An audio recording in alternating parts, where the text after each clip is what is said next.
What is going on, gunfighters? Welcome to Gunfighter Life, the podcast where we talk about guns and gunfighting. And today a cartridge. The right way, with God at the center, Judeo-Christian values, and real-world first-hand experience. I'm going to forego the bio on this episode. If you want that, you can listen to many of the other episodes that it's on, or you can check out goodshepherdtraining.com. Let's get into this cartridge, the 45 A.C.P. The 45 automatic Colt pistol. Now, I'm going to talk a little bit about the history of the cartridge. Bear in mind, I'm not a professional historian. I like to know the history of cartridges because I find it interesting, and I think it's relevant and germane to how they play into today's role as gunfighting implements. And not to bury the lead, but I believe that 45 A.C.P. is absolutely still a viable defensive handgun cartridge. How did we get here? The history. Now, again, I'm not a professional historian, so if I forget a certain detail or leave out a certain model, just know that I'm doing the history part to get to where we are today. If I forget Colonel Gun Guy von Otto or whomever that invented something 2 years prior or left out a model, again, the episode is not meant to be a historical documentary on the 45 A.C.P. If there is something I left out or you'd like to include, please feel free to leave a comment on whatever platform you're listening to this on if it allows that. Or again, contact me at goodshepherdtraining.com. Okay, the history as I understand it. The U.S. military was looking for a semi-automatic handgun with similar firepower to the older 45 Colt, or 45 Long Colt as it's commonly called. They wanted that and a semi-automatic handgun. Early in the 20th century, the early 1900s, and they held pistol trials. Several manufacturers and several different models were submitted. John Moses Browning submitting one that would become the 1911 with the 45 A.C.P. And as you probably know from history, he won that. And not only is the 45 A.C.P. a good round and capable, the 1911 was a good, and I think still viable, fighting handgun. And these two things are forever intertwined, kind of like peanut butter and jelly at the grocery store. You know, you can eat one without the other. You can shoot 45 A.C.P. without shooting a 1911. You can have a 1911 that's not in 45 auto, but they're generally found on the same aisle at the grocery store. If you talk about one, you're probably going to talk about the other. And I believe that part of the reason the 45 A.C.P. is still used and still so prolific is partly because it was initially chambered in such a historic and well-proven and well-performing handgun as the 1911. I think they're forever intertwined. And that's one of the great things about this cartridge and the 1911 in general. A lot of countries at the time, a lot of the European countries, not all, but a lot of them saw the handgun as a badge of rank, as something to be carried by officers, maybe to quell a rebellion or execute a mutineer or exercise authority. But we in America saw the handgun as a viable fighting combat tool, and we used it as such. And as such, we wanted a viable combat cartridge, and the 45 A.C.P. I think is that. And you got to remember that this predates the use of expanding hollow point ammunition in fighting handguns.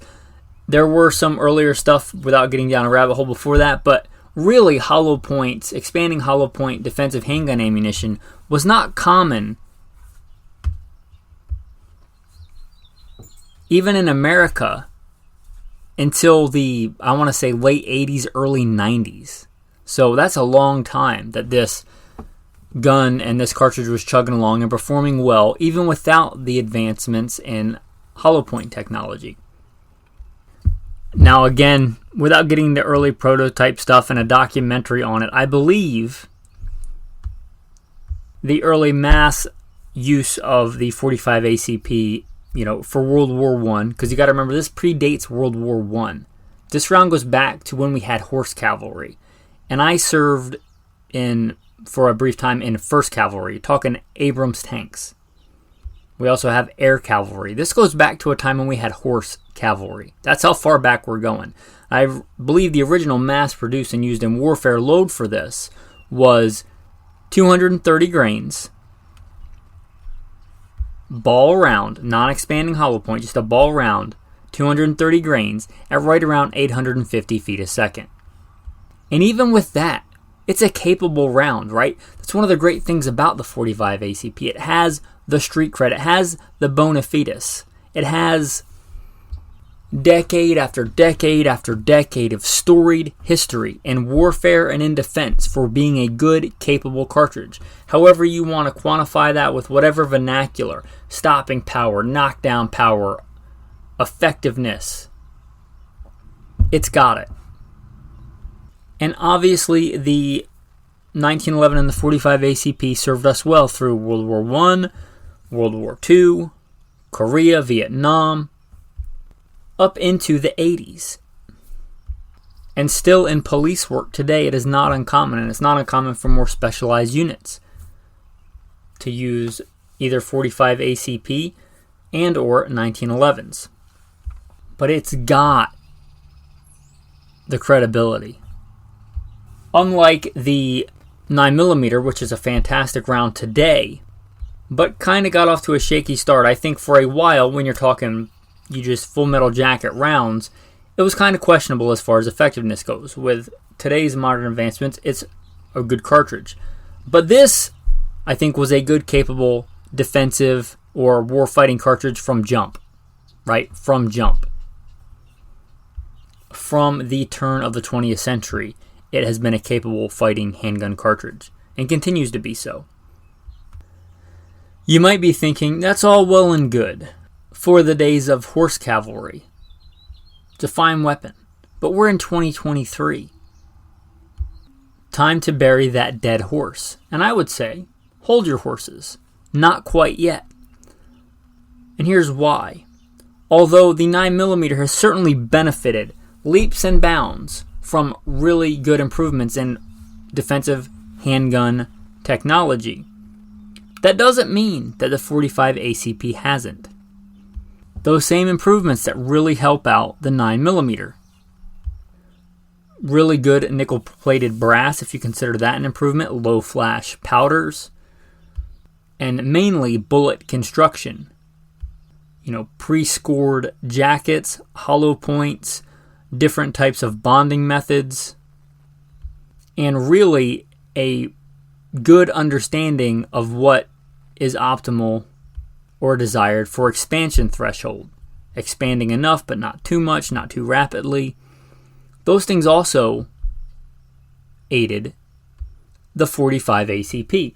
We get things today, like it's not uncommon to see a 230 grain bullet at 950 feet per second because of better propellants.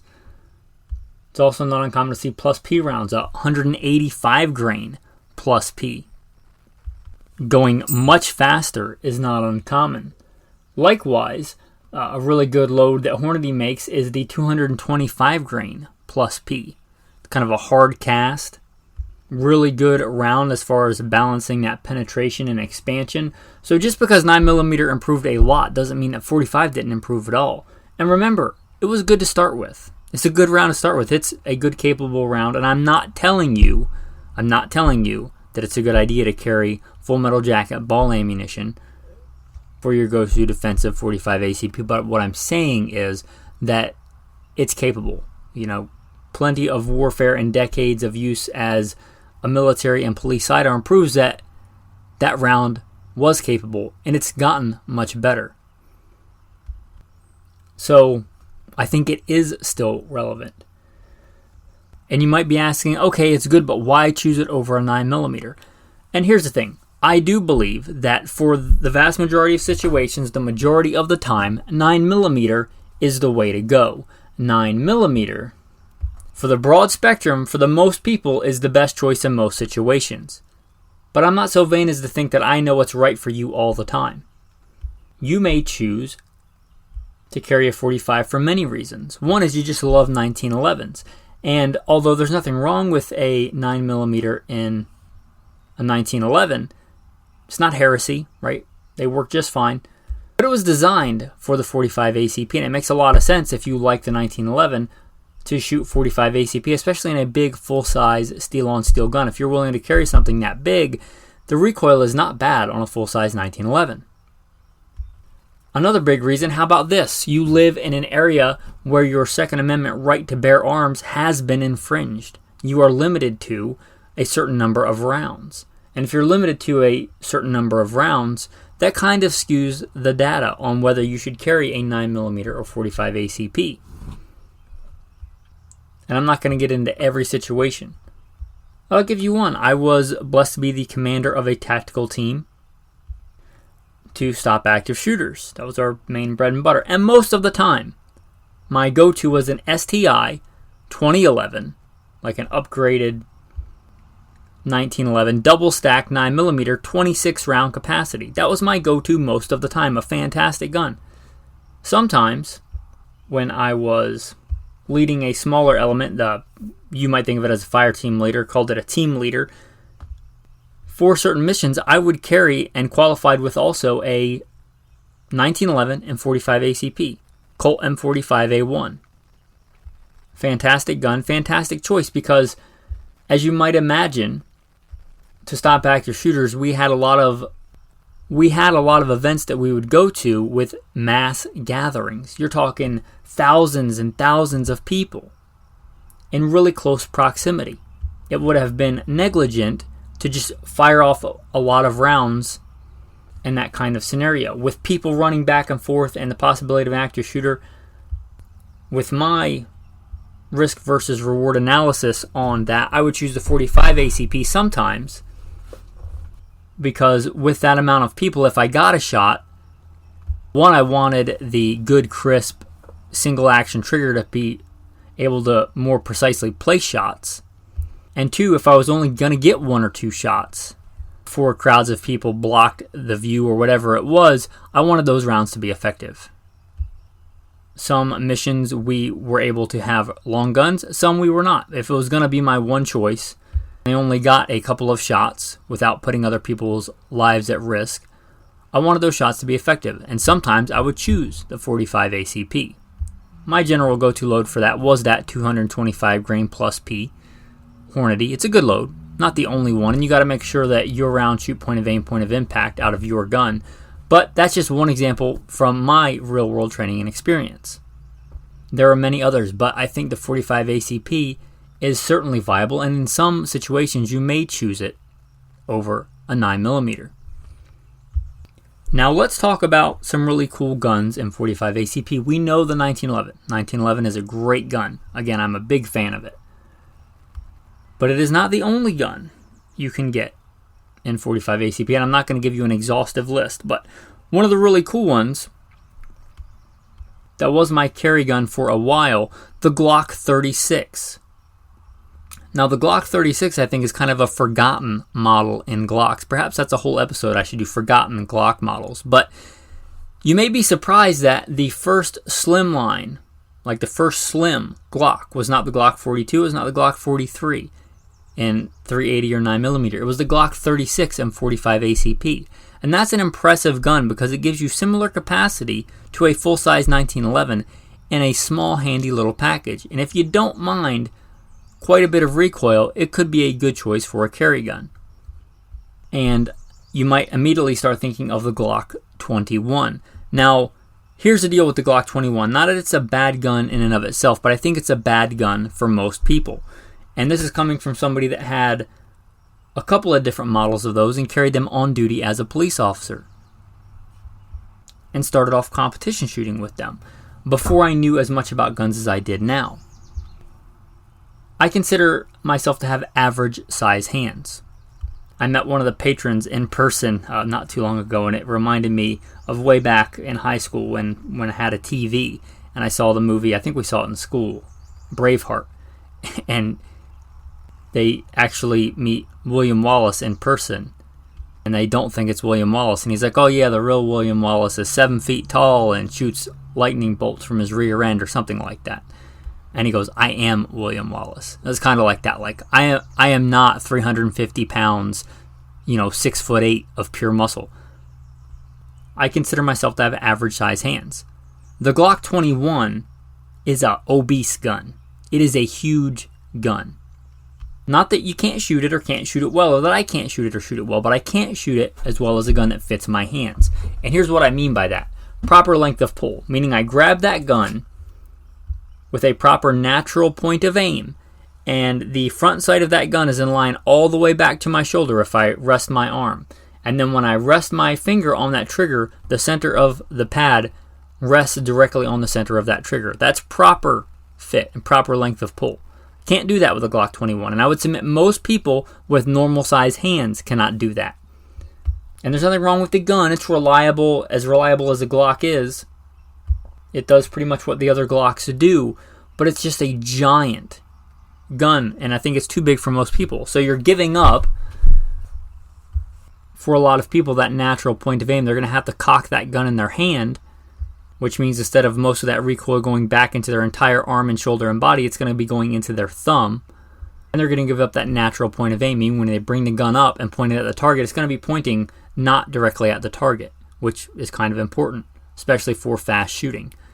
And if you have giant hands, like you can just look at a basketball and on a table and just palm it and pick it up easily. If you have that size hands, yeah, it might be a great choice for you. But for the, what I would call average size hand, I think those double stacks, not just the Glock, but especially the Glock, is too big for most people. So if you look at the 1911 and think, ooh, that's good because it's a good gun, but it holds 7 or 8 rounds, the Glock 21 has to be twice as good because it holds twice as many rounds. I'd say that's not true. I did a episode early on in gunfighter life years ago on paper. People buy things based on what's on paper. They look at the 1911 and they say, ooh, it weighs this much and it holds 7 rounds. Well, the Glock 21 is lighter and it holds twice as many rounds. It must be twice as good. You don't actually get out and shoot it and see how fast you can actually hit targets with your first, second, and third round.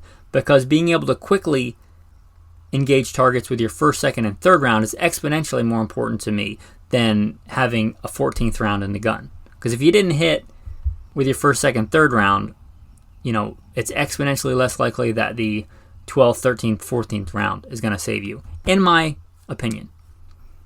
And I will opt for a good shooting, well-pointing, controllable handgun that holds less rounds. But the Glock 21, if you have the hands for it, certainly is a thing. It certainly exists. Another one lovingly referred to as the Tactical Wheaties box, the FNX 45. It is a giant handgun. The old Mark 23, military's offensive handgun, also kind of lovingly referred to with a joking name of the crew-served handgun because it's so big. There's also the HK-45. And the Smith & Wesson M&P-45, it's still a big double-stack gun, and I still think too big for a lot of people, but it, in my opinion, has a more manageable grip than the Glock 21. Also, if you want that kind of good grip size, but you don't want a 1911, because I love 1911s, but they're a little bit complicated to field strip and completely clean and break down. You want a good hammer-fired trigger, but you want a little bit more, let's say, ease of maintenance design. You may look at the SIG 220. The SIG 220 is a single-stack hammer-fired gun, but at least as far as field stripping and stuff goes, I think a little bit easier to work on and maintain than a 1911. And it's not all benefit. I don't think the trigger is as good as a good 1911 trigger, but it's certainly better than most polymer striker-fired triggers. So that 220 is also a really good option in 45 A.C.P. Some random thoughts. Now, when you go to a double stack gun in a 45, again, just because of the nature of how big that cartridge is, you get a pretty pregnant grip. And the 45 ACP is longer than 9mm. That's why you can't just put it in a 9mm size gun. That's why the Glock 21 has a much bigger frame than a Glock 19 or Glock 17. Now, to give credit where credit is due, Glock had a really good idea not that long ago, and it never really caught on. But I think it was a good idea, and I think the round should be more popular than it is, and that's the 45 gap. And here's why. With advancements in modern propellant technology, you don't need the entire size of that case to get those similar velocities. So what they did was got pretty much the same performance out of a shorter case that was a similar overall length to the 9mm, meaning you could chamber it in 9mm sized frames. So you got that similar performance, and I know hand loaders are going to probably object and say you can get more performance out of the 45 ACP. And I would agree, and I love hand loading, but most people don't hand load. You're talking good defensive loads like a Spear Gold Dot. The 45 gap Glock automatic pistol is comparable to the 45 ACP. And if you're a 1911 guy, you look at that and say, what's the point? And I would say I agree. If you're a 1911 guy, there is none. But if you're into the modern polymer striker fire double stack guns, but you have average size hands, I see there's a big point. But going back to that thing, a lot of people buy what's on paper, and they look at that, and they look at it and say, well, the ammo's harder to get, probably more expensive. Why wouldn't I just buy the Glock 21 without actually going out and training with both side by side? And again, I think the average size person with average size hands, a double stack 45 is just big. It's just too big to shoot as well as a double stack 9mm. So if you wanted that 45 performance in a double stack, let's say normal size handgun, and you wanted that continuity of training between like your Glock 19 and your Glock 17 and your 45 gap gun, I think they achieved that, and I think it should have been more popular than it was. So that is a round that exists. I don't know if they chambered it in any other guns besides Glocks, but it was a really cool concept, and maybe it got introduced at the wrong time. That's common for cartridges that kind of flop. But the 45 gap is a thing that exists, and I don't think it's a bad cartridge. I think it achieved what they set out to achieve, and I think it was a good idea. Just a side note, I've never reloaded for 45 gap, but I would surmise that you could just take 45 ACP brass and turn it down to the overall length of 45 gap brass and reload it fairly easily. And you can still get good defensive loads and good loads for the 45 gap. On the reloading, one of the reasons I think that 45 ACP is still so popular is it's really good and easy to reload for. The bullet diameter, .452, is a really common diameter bullet. It's not only used in 45 ACP, but in many other cartridges. It's forgiving to reload. You can reload it down pretty mild if you want, just lead, target, semi-wad cutters. And you can load it up really hot if you want to go that way and mess with recoil springs. I'm not telling you to go outside published data, but you can load it up really hot. So for the hand loader, it's still a great cartridge for that reason. Also, thoughts on prepping and survival. Now, I don't apologize for being a prepper and a survivalist. I really don't. If you care about more of that kind of stuff, you might check out Alpha Male Podcast, talk about more than just guns over there. But I'm into prepping and survival. By God's grace, I'm blessed to be able to eat food and breathe air, and I like to continue to do so, and I don't apologize for that. And so my thoughts on the 45 ACP for prepping. It's often brought up that the 45 ACP may be a good choice for prepping because, going back to that ball round, if you're storing a bunch of ammo, likely it's a ball round, a full metal jacket round. And yeah, if you're comparing ball to ball round to ball round, 45 ACP to 9mm, I think there's no question that 45 ACP ball rounds perform better than 9mm ball rounds. That being said, they also cost more and take up more space. So I don't like to use money with inflation the way that it is if I can avoid using US dollar, because who knows when you're going to listen to this a year from now, who knows what ammo is going to cost. But let's say a Cougarand. You have one gold Cougarand worth of money in your prepping budget to spend on ammo. You can buy a lot more 9mm rounds per that Cougarand than 45 A.C.P rounds. Also, they take up less space. So if you have to bug out with those rounds, they're going to take up less space and weigh less. If you end up bugging out on your Subarus, your Lamborghinis, you're going to be able to carry more. Also, for the price of 45 A.C.P ball rounds, you could probably find a decent 9mm hollow point round. So, I like 45. I just don't think it's a better choice for prepping than 9mm. If you want 45, you're the 1911 guy, you want 45 A.C.P and you want to store it for prepping, there's nothing wrong with that. But I don't think it's justified as being better for that purpose than 9mm. Okay, so to put a bow on this, the 45 A.C.P, it's been good from jump. It's a good performing warfighting police defensive cartridge. Has been, continues to be so. It was good in 1911, and with modern bullet technology and ammunition technology, it's only gotten better. It is an old war horse that just keeps marching on. The 45 A.C.P is a good combat handgun cartridge. Okay, with that, the tactical tip of the day. Tactical tip of the day. Vision. Vision is pretty important for the gunfighter. I think you would agree with that. Eye vitamins. Been taking them for years. By God's grace, I'm blessed to have better than 20/20 vision. Still do. I like to take care of the talents and gifts God's given me. Eye vitamins. There are several kinds. There's like a Walmart brand kind. Equate. There are some other more expensive brands, but have a lot of things that are good to keep your vision going and crisp. The ones that I saw in front of me to remind me of this tactical tip here. Things that are good for you in general. Vitamin A, C, E, zinc, copper. They're not a lot of money. Perhaps instead of the next Gucci accessory, you might consider picking up some eye vitamins. Because all the Gucci accessories in the world aren't going to save you if you can't see well. Eye vitamins. That's your tactical tip of the day. Your tactical verse of the day. My soul, wait silently for God alone.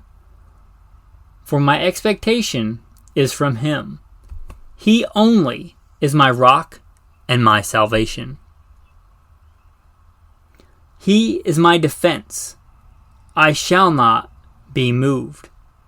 In God is my salvation and my glory, the rock of my strength, and my refuge is in God.